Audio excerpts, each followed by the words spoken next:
जटाटवीकलज्जल प्रवाहपावितस्थले कलेवलं जलम्बितां भुजङ्गतुङ्गमालिकां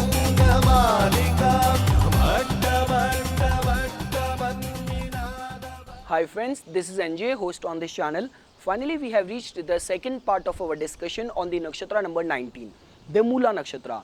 In this part, we will try to understand the different personality traits as it has been ascribed by our ancient sages, because they found the origin of our human soul and the eternal, the light part of our nature back to these nakshatras, these stars. They did not look at these stars only as the physical body or the physical force, they looked at them as a spiritual force. And if something which is alive, which has a life in it, that should be defined with a proper caste, with a proper gender, with a proper body parts. So all of that we are going to discuss in this video, along with the list of auspicious and inauspicious activities which you can think of opting or avoiding at the time when moon will be transiting this Moola nakshatra. So before we'll start our discussion, just a quick recap of all what we have studied in the introductory video. We have already discussed that this nakshatra falls completely in the Sagittarius sign from the beginning, the 0 degree, reaching till 13 degree 20 minutes. The rulership of this nakshatra goes to the south node of moon, the Ketu. And as you people know, that Ketu has the deepest sense of inquiry. Ketu has the capacity to, whatsoever it gives, whether it's good or bad, in a very explosive way. So all of that you will find inherent in the functioning of this nakshatra. So even the deepest inquiry and the going to the root and the core, that aspect of the Ketu, you will find that these people will not settle for anything less than going to the depth of the things. Now even if this person who will be predominantly under the influence of Moola nakshatra will take interest in the spirituality, so for him a complete union with the divine, in the form of the liberation or awakening his kundalini will be of predominant importance. So all of that we have discussed. The power of this nakshatra is Barhana Shakti, power to break, destroy or ruin things. Now that doesn't mean that it is going to manifest in the form of calamity, in the form of the reversal of fortune. This can also be looked at from the perspective that many times things happen in order for us to have a God realization, for the spiritual transformation, or that transformation which is very necessary. Even a child break toys just out of curiosity. So all those qualities you will find inherent in this nakshatra, as it has been very beautifully described in the Gita when the Arjun asked the God Krishna that what kind of people seek refuge in religion, to which the God answered that there are only 4 kinds of people: the afflicted ones, all those people who are going through all kind of troubles; the material seeker, who want the property, who want the cash, who want the vehicles; the spiritual seeker, who are very curious, who want the balance of their body, mind and soul; and the enlightened ones. So you make anything as a reason, but yes, the way the Ketu happens and work is that it is going to make sudden events in order for the necessary changes and realization to happen in your life. The desire of this nakshatra is to find the root of all the progeny, to find the root of all the creation. The deity presiding on this nakshatra is the goddess Niriti, and we have already discussed that the goddess Niriti, she is the goddess of calamity, goddess of destruction. She lives in the kingdom of dead, and she is also associated with the Mahakali, and many scholars also define her and associate the Moola nakshatra with the goddess Dhumavati, with the Shitala Devi, and with the opposite force of the goddess Lakshmi. Lakshmi, which represents prosperity, the opposite of the goddess Lakshmi, opposite of the prosperity, or the elder sister of the goddess Lakshmi is the Alakshmi. So that also gets associated with this nakshatra. So this is one association of this nakshatra with the goddess Niriti as the one presiding deity. Many scholars have also defined that the god Prajapati, the Brahma, the god of the progeny, the god of the creator, as the associated deity with this nakshatra. And I have already explained that the destruction happens, the breaking of things happen already for the laying foundation for something new. So this is about the deity aspect. When it comes to the symbol associated to this nakshatra, so a tight bunch of roots is associated with this nakshatra, and with that we get to know a lot about that roots. They penetrate beneath the ground and they lays the foundation of the whole tree. So that also tells about a researchfulness, going to the depth of things. Roots in our Ayurveda, alternative form of medicine, is also used for the healing. So this nakshatra also get associated with all the healing, all the medicinal profession, occupation as well. The nature and functioning of this nakshatra can be restricted to, first is that the deepest sense of inquiry. Second thing is that this nakshatra, is a very impulsive nakshatra. It is so impulsive that many times it regrets its action in the hindsight.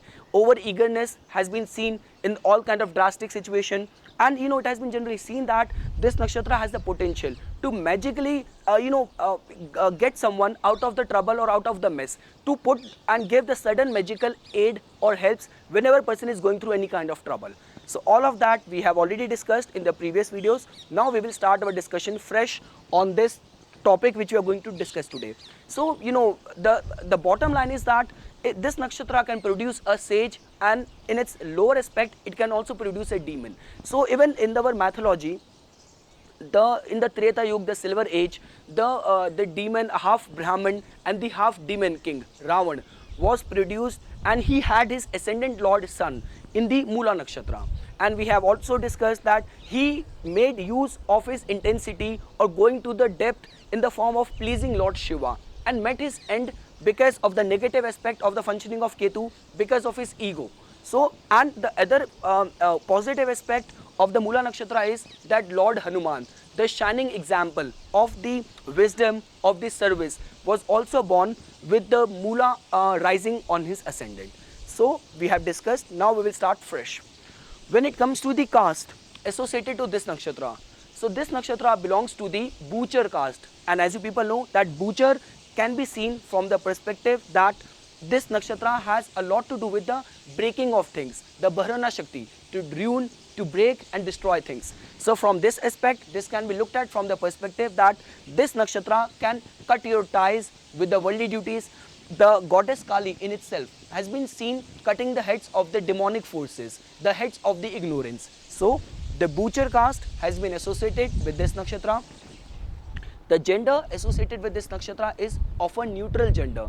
So just because the rulership, the ruling planet Ketu has got a neutral gender, in many depiction, somewhere goddess Niriti even itself has been described as and defined and described as a goddess, and in some text has been described as a demon. So because of this ambiguity, the neutral gender has been assigned to the Mula nakshatra. When it comes to the direction, this nakshatra rules the north direction. So you can think of propitiating all the remedial measures attached to this nakshatra while facing north direction. When it comes to the body parts, so this nakshatra belongs to the feet. So the feet which carries the weight of the whole body, that also tells about the responsible, the competent side and the potential side of this nakshatra. So feet and the left part of the torso, left torso of our body is being assigned as the body parts governed by this Mula nakshatra.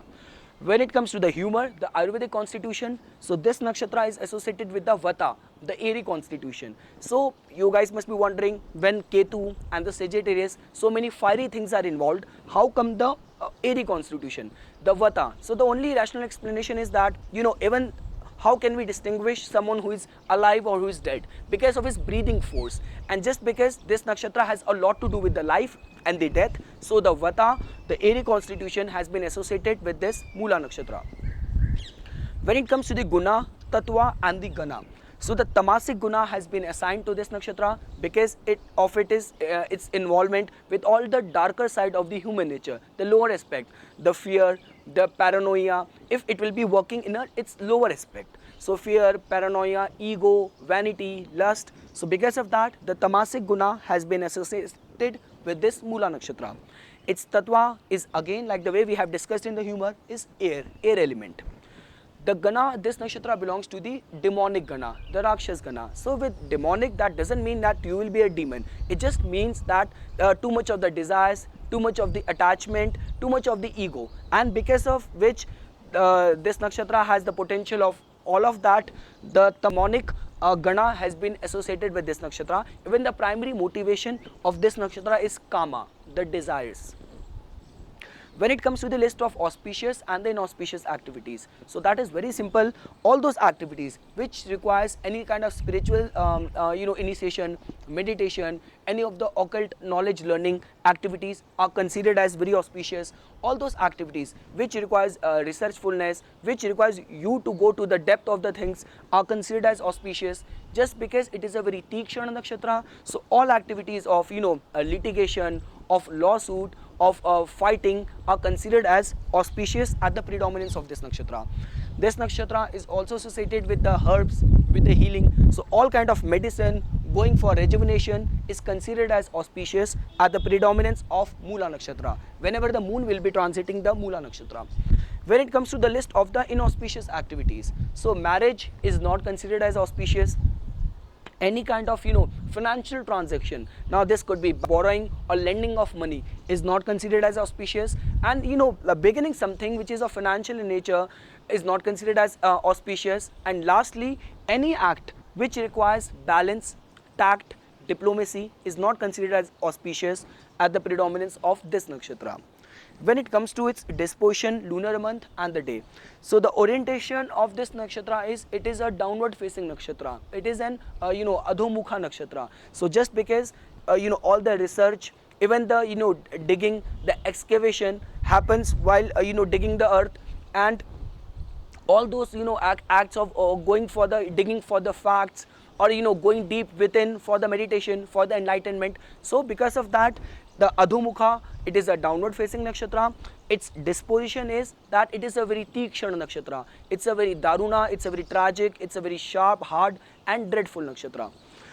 The lunar month and the day, so this nakshatra belongs to the second part of the lunar month Jyesht. So this lunar month Jyesht, which as per our English calendar falls in the month of the June. When it comes to the day, so the first and the fourth day of both the waxing and the waning phases of the moon's monthly cycle has been associated with this Mula nakshatra.